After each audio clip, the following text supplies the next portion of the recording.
Assalamualaikum warahmatullahi wabarakatuh. Perkenalkan, nama saya Putri Dwi Firnanda dari Offering NN.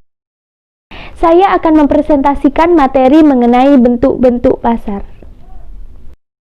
Di sini kita akan membahas 4 macam bentuk pasar. Yang pertama adalah pasar persaingan sempurna, yang kedua adalah pasar monopoli, yang ketiga adalah pasar persaingan monopolistik, dan yang terakhir adalah pasar oligopoli. Pada poin pertama, kita akan membahas tentang pasar persaingan sempurna. Apa sih ya yang dimaksud dengan pasar persaingan sempurna itu? Nah, jika di dalam sebuah pasar terdapat banyak sekali perusahaan dan tidak terdapat kemampuan perusahaan untuk mempengaruhi pasar, nah disitulah yang dinamakan dengan pasar persaingan sempurna. Nah, adapun dari karakteristik pasar persaingan sempurna, yang pertama adalah homogeneous product, di mana perusahaan memproduksi barang yang homogen, barang yang sejenis. Karakteristik yang kedua adalah perfect knowledge, di mana produsen dan konsumen memiliki pengetahuan dan informasi yang sangat sempurna. Karakteristik yang ketiga adalah price taker, artinya perusahaan menerima harga yang ditentukan oleh pasar. Karakteristik yang keempat adalah small relatively output, di mana output sebuah perusahaan relatif kecil dibandingkan dengan output pasar. Dan yang terakhir adalah free entry and exit, artinya semua perusahaan bebas keluar dan masuk pasar. Yang selanjutnya adalah kebaikan dan keburukan pasar persaingan sempurna. Kebaikan yang pertama adalah harga jual merupakan harga yang termurah.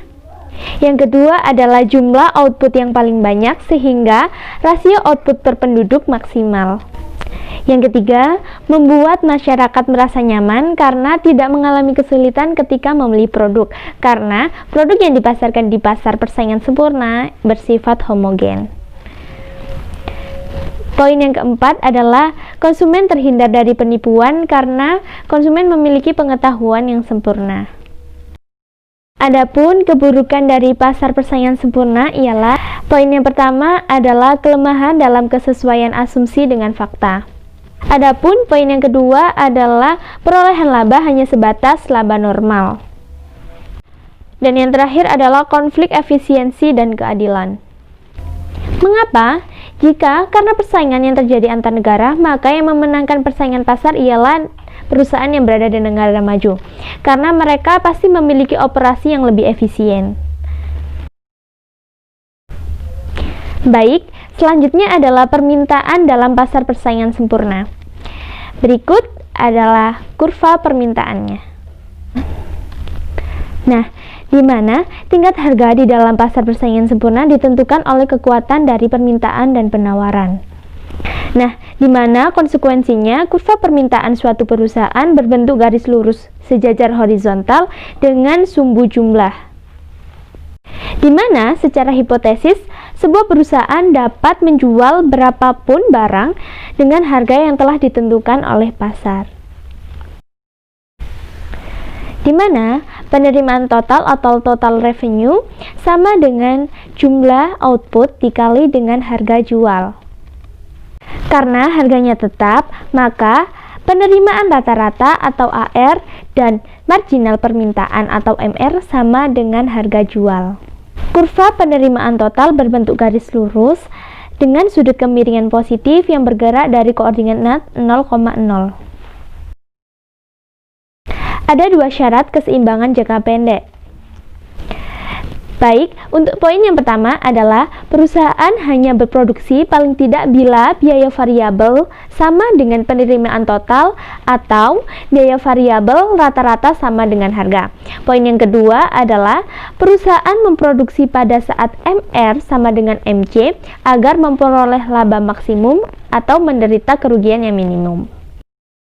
Nah, ada 3 kemungkinan posisi perusahaan dalam jangka pendek. Posisi yang pertama, yaitu jika perusahaan mendapatkan keuntungan normal atau lebih normal, yaitu jika yang mereka terima lebih besar atau sama dengan biaya rata-rata yang ditanggung, maka perusahaan bisa melanjutkan usahanya. Posisi yang kedua adalah mengalami kerugian namun masih bisa melanjutkan usaha, yaitu jika harga yang mereka terima lebih rendah dari biaya rata-rata yang ditanggung tetapi lebih tinggi dari biaya variabel rata-rata yang ditanggung. Maka dalam jangka pendek perusahaan dibenarkan untuk melanjutkan usahanya. Posisi yang ketiga adalah mengalami kerugian dan menghentikan usahanya, atau yang disebut dengan shutdown point, yaitu apabila harga yang diterima perusahaan sudah lebih rendah dari biaya variabel setiap unitnya, sehingga jumlah penerimaan jangankan untuk menutup seluruh biaya, bahkan untuk biaya variabel pun tidak mencukupi. Maka dalam jangka pendek perusahaan lebih baik menghentikan kegiatan usahanya atau shutdown point. Nah, teman-teman, untuk memperdalam materi tentang pasar persaingan sempurna, berikut adalah contoh soal-soal tentang pasar persaingan sempurna. Untuk soal yang pertama, diketahui sebuah perusahaan dalam persaingan sempurna mempunyai fungsi biaya TC sama dengan 5.000 min 10Q plus Q kuadrat. A. Tentukan kuantitas yang memaksimumkan keuntungan jika harga pasar adalah Rp200. Yang B, hitung keuntungan tersebut. Baik, langkah pertama yang kita lakukan adalah mencari nilai Q, mencari kuantitasnya dengan cara kita memasukkan ke dalam rumus TR min TC, di mana TR adalah P dikali Q. Jadi, 200 dikali Q min 5.000 plus 10Q min Q kuadrat sama dengan 210Q min 5.000 min Q kuadrat. Nah, untuk memperoleh nilai Q maksimum, maka kita mencarinya melalui fungsi turunan pertama. Jadi, fungsi 210Q min 5.000 min Q kuadrat harus kita turunkan terlebih dahulu menjadi 210 min 2Q. Itu fungsi turunan yang pertama. Jadi, 2Q sama dengan 210, nilai Q sama dengan 105 unit. Baik, selanjutnya kita akan mencari nilai rata-rata variabel dengan memasukkan ke dalam rumus AVC sama dengan VC per Q, di mana VC sudah kita ketahui, yaitu min 10Q plus Q kuadrat. Jadi, VC per Q sama dengan min 10Q plus Q kuadrat per Q sama dengan min 10 plus 105 dan memperoleh hasil 95. Nah, karena harga Rp200 lebih tinggi dari AVC, maka perusahaan boleh melanjutkan usahanya dengan mendapatkan laba sebesar 6.025. Dari mana ya nilai 6.025 tersebut? Nah, cara menghitung laba, kita memasukkan nilai Q yang sudah kita peroleh tadi ke dalam rumus fungsi turunan yang pertama, yaitu di rumus 210Q min 5.000 min Q kuadrat sama dengan 200 dikali 105 dikurangi 5.000 ditambah 10 kali 105 dikurangi 105 kuadrat dan memperoleh hasil 6.025.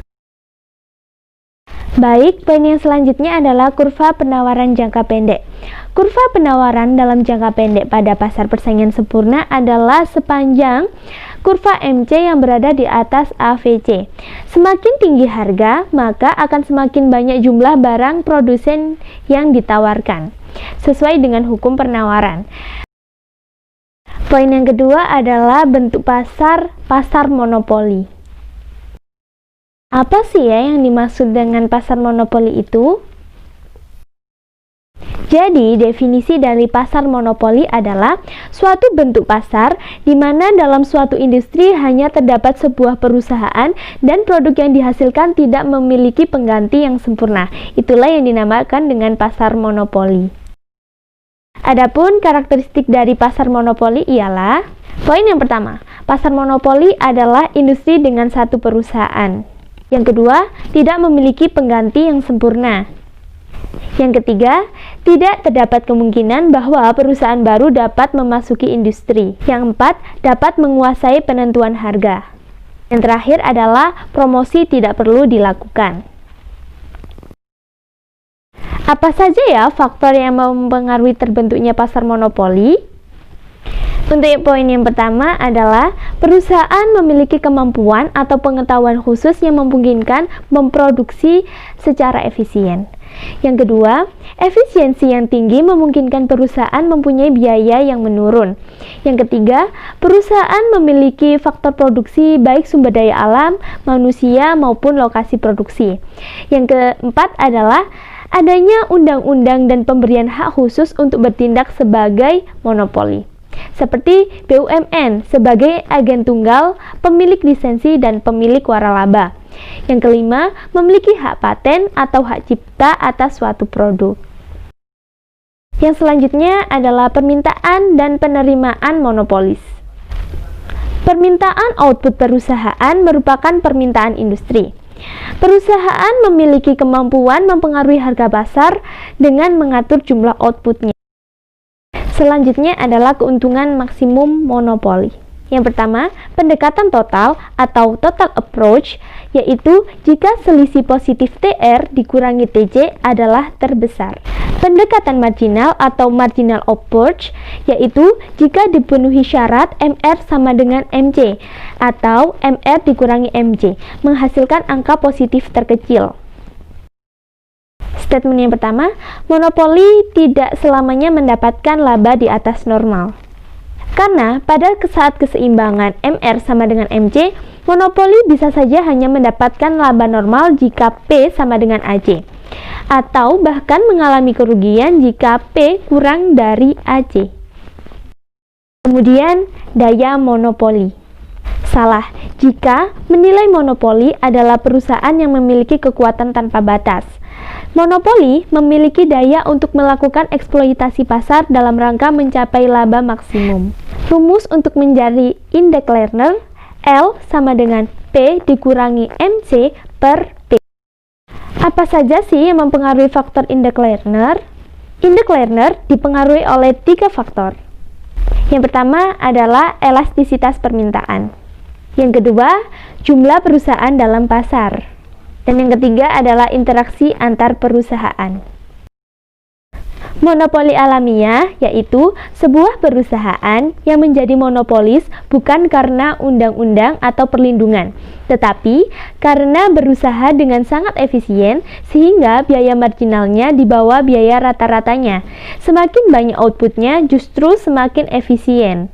Penyebab dari efisien adalah penggunaan teknologi dan perbaikan manajemen atau memiliki sumber daya manusia yang unggul. Yang selanjutnya adalah diskriminasi harga atau price discrimination. Kebijakan diskriminasi harga adalah kebijakan menjual output yang sama dengan harga yang berbeda-beda. Tujuannya adalah menambah perolehan laba melalui eksploitasi surplus konsumen. Contoh dari perbedaan diskriminasi harga adalah perbedaan harga yang telah ditetapkan oleh PT PLN dengan PT PAM. Yang selanjutnya adalah derajat diskriminasi harga. Ada 3 poin penting mengenai derajat diskriminasi harga. Diskriminasi derajat pertama yaitu penetapan harga yang berbeda-beda untuk setiap unit barang yang dijual kepada langganan. Diskriminasi derajat kedua yaitu penetapan harga yang berbeda-beda untuk beberapa golongan barang yang dijual kepada para langganan. Diskriminasi derajat ketiga yaitu penetapan harga yang berbeda-beda untuk para langganan pada pasar yang berbeda. Pengaturan monopoli atau monopoly regulation. Yang pertama adalah pengaturan harga atau price regulation, yaitu dilakukan dengan cara pemerintah menetapkan harga tertinggi yang tidak boleh dilanggar perusahaan. Yang kedua, pajak. Dengan menerapkan pajak pada produk perusahaan monopoli, pengenaan pajak memang akan menaikkan harga, tetapi diharapkan akan membuat perusahaan menggunakan sumber daya yang lebih efisien. Yang ketiga adalah subsidi, yaitu pemerintah ikut menanggung sebagian harga barang produksi jika produk ini dianggap vital bagi masyarakat. Poin yang ketiga adalah pasar persaingan monopolistik. Apa sih yang dinamakan dengan pasar persaingan monopolistik itu? Yang dimaksud dengan pasar persaingan monopolistik yaitu struktur pasar persaingan, akan tetapi perusahaan masih memiliki kemampuan untuk melakukan penentuan harga atas produk yang dijualnya, atau kombinasi antara pasar persaingan dengan pasar monopoli. Asumsi dari pasar persaingan monopolistik. Nah, asumsi yang pertama adalah produk dari setiap penjual agak berbeda, sehingga konsumen dapat lebih menyukai suatu produk daripada produk yang lain. Yang kedua, terdapat informasi yang sempurna tentang harga dan kuantitas. Yang ketiga, terdapat banyak pembeli dan penjual. Keputusan seorang penjual tidak mempengaruhi penjual yang lain. Yang keempat, mudah bagi perusahaan untuk keluar masuk dari industri. Yang kelima, perusahaan akan berusaha memaksimumkan laba dan konsumen memaksimumkan kepuasan. Yang keenam, tidak ada biaya atau manfaat eksternal. Yang ketujuh, persaingan promosi sangatlah ketat. Yang selanjutnya adalah keseimbangan pasar persaingan monopolistik. Keseimbangan jangka pendek tercapai apabila perusahaan beroperasi sampai tercapai posisi MR sama dengan MC. Dalam posisi tersebut, perusahaan bisa mencapai laba supernormal atau laba di atas normal. Pasar persaingan monopolistik dan efisiensi. Perolehan laba supernormal mengundang perusahaan lain masuk. Jika pelanggan setia, maka kurva permintaan curam atau inelastis. Tetapi, bila pelanggan bersikap memilih, maka kurva permintaan akan bergejolak landai. Keseimbangan jangka panjang. Perusahaan yang berada dalam struktur pasar persaingan monopolistik hanya akan mendapatkan laba normal dalam jangka panjang. Penilaian atas persaingan monopolistik meliputi 1. Dibandingkan dengan persaingan sempurna, pasar persaingan monopolistik termasuk kurang efisien akan tetapi lebih efisien daripada monopoli. Yang kedua, daripada dalam persaingan sempurna, maka pilihan produknya lebih bervariasi. Yang ketiga, konsekuensi hanya memperoleh laba normal dalam jangka panjang. Maka, kegiatan inovasi kurang mendapat perhatian, apalagi persaingan yang ketat membuat inovasi mudah ditiru. Yang terakhir, distribusi pendapatan dapat lebih seimbang karena ketatnya kompetisi. Yang selanjutnya adalah persaingan bukan harga. Jadi, persaingan bukan harga adalah usaha-usaha di luar perubahan harga yang dilakukan oleh perusahaan untuk menarik lebih banyak pembeli atas barang yang dihasilkan. Diferensiasi produk yaitu menciptakan produk yang berbeda coraknya dengan perusahaan lain melalui iklan dan bentuk promosi yang lain. Namun, di sini terdapat fungsi iklan, yaitu 1. Memberikan informasi kepada konsumen tentang produk yang dihasilkan. Yang kedua, menekankan bahwa produk perusahaan lebih unggul daripada produk pesaing. Yang ketiga, memelihara hubungan baik dengan konsumen. Kebaikan dari advertensi ialah memungkinkan menurunkan biaya produksi jika advertensi elastis menambah permintaan. Yang kedua, membantu konsumen membuat keputusan dalam menentukan jenis barang yang akan dibelinya. Yang ketiga, dapat memperbaiki mutu produk. Yang keempat, membantu industri komunikasi massa seperti radio, koran, majalah, televisi, dan lain-lain yang media yang mendukung periklanan tersebut. Yang kelima, menaikkan kesempatan kerja. Adapun keburukan dari advertensi ialah yang pertama, iklan adalah penghamburan. Yang kedua, iklan tidak selalu memberikan informasi yang benar. Yang ketiga, iklan kurang efektif menambah jumlah pekerjaan dalam perekonomian. Yang keempat, iklan sebagai penghambat perusahaan baru untuk masuk ke dalam dunia industri. Yang selanjutnya adalah pengaturan dalam pasar persaingan monopolistik. Dalam persaingan monopolistik, pengaturan khusus jarang dilakukan dengan alasan. Yang pertama, kekuatan monopolinya kecil, sehingga efek menghilangkan kesejahteraan konsumen relatif kecil. Yang kedua, kelebihan kapasitas produksi relatif kecil karena permintaan pada umumnya lebih elastis. Yang ketiga, kurang efisiennya perusahaan dikompensasi dengan produk yang lebih beragam, meningkatkan kualitas dan kebebasan konsumen memilih produk. Baik, materi yang terakhir yang akan kita bahas adalah mengenai pasar oligopoli. Apa ya yang dimaksud dengan pasar oligopoli itu? Jadi, yang dimaksud dengan pasar oligopoli adalah suatu struktur pasar atau industri yang terdiri dari hanya sedikit perusahaan dan setiap perusahaan memiliki kemampuan mempengaruhi harga pasar. Nah, pasar oligopoli juga memiliki karakteristik. Yang pertama adalah hanya sedikit perusahaan dalam pasar. Yang kedua, produknya bisa bersifat homogen atau terdiferensiasi. Yang ketiga, pengambilan keputusan yang saling mempengaruhi. Yang keempat, terdapat kompetisi non-harga, misalnya perang iklan. Ada beberapa faktor yang menyebabkan terbentuknya pasar oligopoli. Yang pertama adalah efisiensi skala besar. Hanya perusahaan yang berskala besar yang dapat mencapai efisiensi, sehingga dalam industri hanya terdapat sejumlah kecil perusahaan. Yang kedua adalah kompleksitas manajemen. Keunggulan perusahaan bukan hanya menetapkan harga dan besarnya output, tetapi juga ketepatan dalam memprediksi reaksi pesaing. Dan inilah yang membuat manajemen disebut dengan manajemen kompleks. Ada 3 poin penting mengenai keseimbangan oligopolis. Yang pertama adalah model permintaan patah, yang kedua adalah model kepemimpinan harga, dan yang ketiga adalah price leadership and Kain-Kurz demand curve. Poin yang pertama yang akan kita bahas adalah model permintaan yang patah. Tokohnya adalah PM Sweezy dengan 2 pemikiran, yaitu harga adalah kaku dan permintaan elastis jika harga naik, tidak elastis jika harga turun. Konsekuensinya, perusahaan menghadapi 2 skenario permintaan. Yang pertama, pesaing tidak bereaksi terhadap strategi perusahaan. Yang kedua, pesaing bereaksi terhadap strategi perusahaan.